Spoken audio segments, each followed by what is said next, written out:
na ud panggang taon ano mama na palay ni te kisimo sakin kilungkim sakit na pumbigin te sakin izong nanggam tat pambang tuhong kihindi nga napalay ni bunwang te sang kiyokin mo nameroy natin ang tay sandinga natahanan ako tuy bang noong mga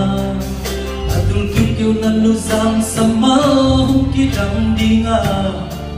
ayon lo mama na hapate hong baby nga kapalay ni hong baby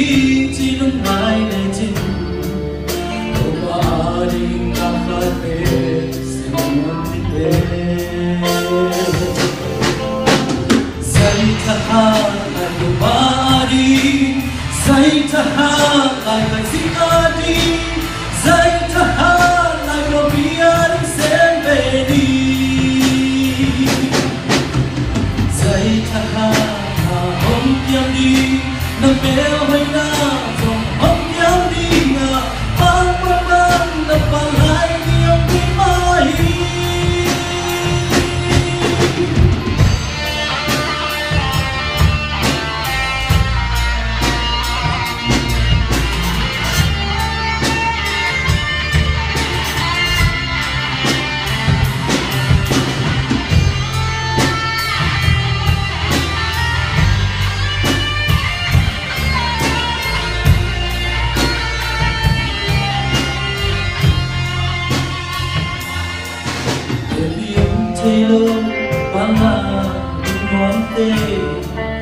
Kung tayo rin mangay no kasi ay ni ano mamapalay ni tuy quay subang kuma ni terang ete humpa toy no unpalay ni na melhut nazo ni terang unwang siya nakukating na pangay na ang yayi namay kay natin ang tay sandinga nakamon na nila kaaksi kung yawi nga nagingam na may bakaw teso kung kita tinga kusong buging tenasap na hupong tungtinga nantanganom sa king natihurang kumay kabaling nakapit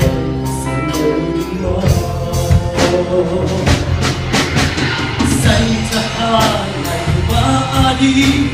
say tahan ay kasikadi say tahan ay pabiyan sembedi